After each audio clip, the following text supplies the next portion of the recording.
ಜೈ ಶ್ರೀಮಾತಾ. ನಮಸ್ತೆ ಸ್ನೇಹಿತರೆ, ನಾನು ನಿಮ್ಮ ಪ್ರವೀಣ್ ರಾವ್. ಎಲ್ಲರಿಗೂ ಇನ್ಸ್ಪೈರಿಂಗ್ ಕಥನ ಯೂಟ್ಯೂಬ್ ಚಾನಲ್ಗೆ ಸ್ವಾಗತ, ಸುಸ್ವಾಗತ. ಇವತ್ತಿನಿಂದ ತೀರ್ಥಹಳ್ಳಿಯಲ್ಲಿ ಎಳ್ಳೆಮಾಸೆ ಜಾತ್ರೆ ಪ್ರಾರಂಭವಾಗಿದೆ. ಈ ಬಗ್ಗೆ ಸಂಪೂರ್ಣ ಮಾಹಿತಿಯನ್ನು ತಿಳಿದುಕೊಳ್ಳೋಣ. ನೀವಿನ್ನು ನನ್ನ ಚಾನಲ್ಗೆ ಸಬ್ಸ್ಕ್ರೈಬ್ ಆಗಿಲ್ಲ ಅಂದರೆ ದಯವಿಟ್ಟು ಸಬ್ಸ್ಕ್ರೈಬ್ ಆಗಿ ಹಾಗೂ ನನ್ನ ಮುಂದಿನ ಎಲ್ಲ ವಿಡಿಯೋಗಳ ನೋಟಿಫಿಕೇಷನ್ಗಾಗಿ ಬೆಲ್ ಚಿಹ್ನೆ ಒತ್ತಿ. ತೀರ್ಥಹಳ್ಳಿ ಈ ಎಳ್ಳಮಾಸೆ ಜಾತ್ರೆ ಎಂದರೆ ಮಲೆನಾಡಿನ ಹಬ್ಬವಿದ್ದಂತೆ. ಸತತ 3 ದಿನಗಳ ಕಾಲ ನಡೆಯುವ ಈ ಜಾತ್ರೆಗೆ ಮಲೆನಾಡಿನ ಜನ ಸಮೂಹವೇ ಇಲ್ಲಿಗೆ ಕಾಲಿಟ್ಟಿರುತ್ತದೆ. ಮಲೆನಾಡಲ್ಲದೆ ರಾಜ್ಯದ ದೂರದಿಂದಲೂ ಜನರು ತೀರ್ಥಹಳ್ಳಿಯ ಸೊಗಡನ್ನು ಪರಿಚಯಿಸುವ ಜಾತ್ರೆ ಕಣ್ತುಂಬಿಕೊಳ್ಳಲು ಬರುತ್ತಾರೆ. ಮಲೆನಾಡಿನ ತೀರ್ಥಹಳ್ಳಿಯಲ್ಲಿ ಸುಗ್ಗಿ ಹಿಗ್ಗಿನ ಶ್ರೀರಾಮೇಶ್ವರ ದೇವರ ಎಳ್ಳಮಾಸೆ ಜಾತ್ರೆಯ ಸಡಗರ ಸಂಭ್ರಮ. ಎಳ್ಳಮಾಸೆ ಈ ದಿನ ನಾಡಿನಿಂದ ಸಾವಿರಾರು ಭಕ್ತರು ತುಂಗಾ ನದಿಯ ಶ್ರೀರಾಮಕೊಂಡದಲ್ಲಿ ತೀರ್ಥಸ್ನಾನಗೈದು ಪುನೀತರಾಗುತ್ತಾರೆ. ವಿಶಾಲವಾಗಿ ಹರಿಯುವ ತುಂಗಾ ನದಿ ತಟದಲ್ಲಿ 3 ದಿನಗಳ ಕಾಲ ಅದ್ದೂರಿಯಾಗಿ ನಡೆಯುವ ಜಾತ್ರೆ ಭಕ್ತರಿಗೆ, ಸ್ಥಳೀಯರಿಗೆ ವಿಶೇಷ ಸಂಭ್ರಮ. ಎಳ್ಳಮಾಸೆ ಜಾತ್ರೆಗೆ ಪ್ರಸಿದ್ಧವಾಗಿರುವ ಶ್ರೀರಾಮೇಶ್ವರ ದೇವಸ್ಥಾನ ಸಿಂಗಾರಗೊಂಡಿದೆ. ಇಲ್ಲೇ ಇರುವ ಪರಶುರಾಮಕೊಂಡದಲ್ಲಿ ಅಮಾವಾಸ್ಯೆಯಂದು ತೀರ್ಥಸ್ನಾನಗೈಯಲು ಸಾವಿರಾರು ಸಂಖ್ಯೆಯಲ್ಲಿ ಭಕ್ತರು ಆಗಮಿಸುತ್ತಾರೆ. ಕೊಡಲಿಯಿಂದ ತಾಯಿ ಶಿರಚ್ಛೇದಿಸಿದ ಶಾಪ ಹೊತ್ತ ಪರಶುರಾಮ ವಿಮೋಚನೆಗೊಂಡ ಸ್ಥಳ ತುಂಗಾ ನದಿಯ ಶ್ರೀರಾಮಕೊಂಡ ಎಂಬ ಪ್ರತೀತಿ ಇದೆ. ಋಷಿ ಜಮದಗ್ನಿ ಪತ್ನಿ ರೇಣುಕಾದೇವಿ ಶಿರಚ್ಛೇದಿಸಲು ಮಕ್ಕಳಿಗೆ ಆದೇಶ ನೀಡಿದ. ಆಜ್ಞೆ ಸ್ವೀಕರಿಸಲು ನಿರಾಕರಿಸಿದ ಮಕ್ಕಳು ಶಾಪಗ್ರಸ್ತರಾದರು. ಪರಶುರಾಮ ತಂದೆಯ ಆದೇಶದಂತೆ ತಾಯಿ ರೇಣುಕಾದೇವಿ ಶಿರವನ್ನು ಕೊಡಲಿಯಿಂದ ಛೇದಿಸಿದ. ಕೊಡಲಿಗೆ ಅಂಟಿದ ರಕ್ತ ಎಷ್ಟು ಬಾರಿ ತೊಳೆದರೂ ಎಳ್ಳಿನಷ್ಟು ರಕ್ತದ ಕಲೆ ಕೊಡಲಿಯಲ್ಲೇ ಉಳಿದು ಬಿಡುತ್ತದೆ. ಈ ಸಂದರ್ಭದಲ್ಲಿ ಮಾತೃಹತ್ಯೆ ದೋಷದಿಂದ ಪಾರಾಗಲು ನಾನಾ ಊರುಗಳಲ್ಲಿ ಸಂಚರಿಸಿ ರಕ್ತದ ಕಲೆ ತೊಳೆಯಲು ಪ್ರಯತ್ನಿಸಿ ಆಯಾಸಗೊಂಡಿದ್ದ ಪರಶುರಾಮರು ತೀರ್ಥರಾಜಪುರ ಅಂದರೆ ತೀರ್ಥಹಳ್ಳಿಯ ತುಂಗೆ ನದಿಯಲ್ಲಿ ವಿಹರಿಸಿದ. ಕೈಯಲ್ಲಿದ್ದ ಕೊಡಲಿ ಆಕಸ್ಮಿಕವಾಗಿ ನದಿಯಲ್ಲಿನ ಬಂಡೆ ಮೇಲೆ ಬಿತ್ತು. ಕೊಡಲಿ ಬಿದ್ದ ತಕ್ಷಣ ಇಬ್ಬಾಗವಾದ ಬಂಡೆಯಿಂದ ಕೊಡಲಿಗೆ ನೀರಿನ ಸ್ಪರ್ಶವಾಗಿ ಅಂಟಿದ್ದ ಎಳ್ಳಿನಷ್ಟು ರಕ್ತದ ಕಲೆ ಅಳಸಿ ಹೋಯಿತು.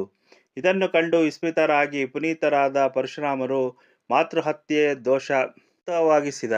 ತೀರ್ಥಹಳ್ಳಿ ಕ್ಷೇತ್ರಕ್ಕೆ ಬಹಳ ಪವಿತ್ರ ಸ್ಥಳ ಎಂದು ಭಾವಿಸಿ ಸಂತೃಪ್ತಗೊಂಡರು ಎಂಬ ನಂಬಿಕೆ ಪುರಾಣ ಕಥೆಗಳಿಂದ ತಿಳಿದು ಬರುತ್ತದೆ. ಮಾತೃಹತ್ಯೆ ದೋಷದಿಂದ ಶಾಪ ಮುಕ್ತರಾದ ಪರಶುರಾಮರು ತುಂಗಾ ನದಿಯ ಕೊಂಡದಲ್ಲಿ ಮಿಂದು ನದಿ ತಟದಲ್ಲಿ ಈಶ್ವರಲಿಂಗವನ್ನು ಪ್ರತಿಷ್ಠಾಪಿಸಿ ಶ್ರೀರಾಮೇಶ್ವರ ದೇವರೆಂದು ನಾಮಕರಣ ಮಾಡಿ ಪೂಜಿಸಿದರು. ಕೊಡಲಿಗೆ ಅಂಟಿದ್ದ ಎಳ್ಳಿನಷ್ಟು ರಕ್ತಕಲೆ ಅಳಿಸಿದ ದಿನ ಮಾರ್ಗಶಿರ ಬಹುಳ ಅಮಾವಾಸ್ಯೆಯಾಗಿತ್ತು.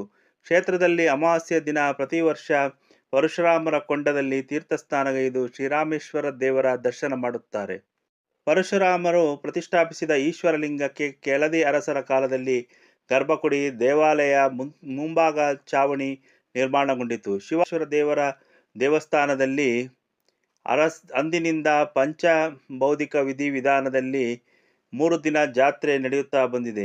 ಕೆಳದಿ ಅರಸರು ಈ ಕ್ಷೇತ್ರವನ್ನು ವಿಶೇಷವಾಗಿ ಪರಿಗಣಿಸಿ ಪ್ರತಿ ವರ್ಷ ಪೂಜೆ ಪುನಸ್ಕಾರದಿಂದ ಆರಾಧಿಸುತ್ತಿದ್ದರು. ಹಿಂದಿನಿಂದ ಕರೆಯುತ್ತಿದ್ದ ತೀರ್ಥರಾಜಪುರ ಕ್ರಮೇಣವಾಗಿ ತೀರ್ಥಹಳ್ಳಿ ಎಂದು ನಾಮಕರಣಗೊಂಡಿತು.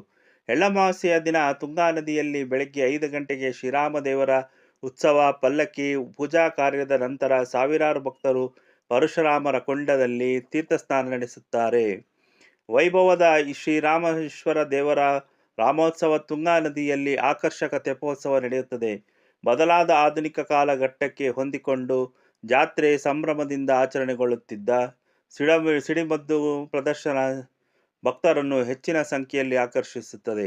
ತುಂಗಾ ನದಿಯಲ್ಲಿ ಶ್ರೀರಾಮ ದೇವರ ಉತ್ಸವ ಮೂರ್ತಿ ಪೂಜಿಸಿ ದೀಪಾಲಂಕಾರಗೊಂಡ ತೆಪ್ಪದಲ್ಲಿ 14 ಸುತ್ತು ಪ್ರದಕ್ಷಿಣೆ ನಂತರ ಬಣ್ಣ ಚಿತ್ತಾರದ ಆಕರ್ಷಕ ಸಿಡಿಮದ್ದುಗಳು ಸಿಡಿಸಲಾಗುತ್ತದೆ.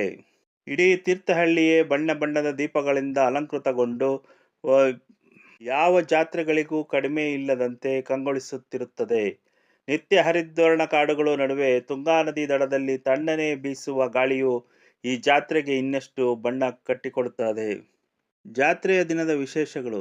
ಉತ್ಸವದ ಮೊದಲನೆಯ ದಿನದಂದು ರಾಮೇಶ್ವರ ದೇವಸ್ಥಾನದಲ್ಲಿರುವ ಉತ್ಸವ ಮೂರ್ತಿಯನ್ನು ಸಡಗರದಿಂದ ತುಂಗಾ ನದಿಯಲ್ಲಿರುವ ಪರಶುರಾಮರ ತೀರ್ಥಕ್ಕೆ ತಂದು ಪುಣ್ಯಾಭಿಷೇಕವನ್ನು ನೆರವೇರಿಸಲಾಗುತ್ತದೆ.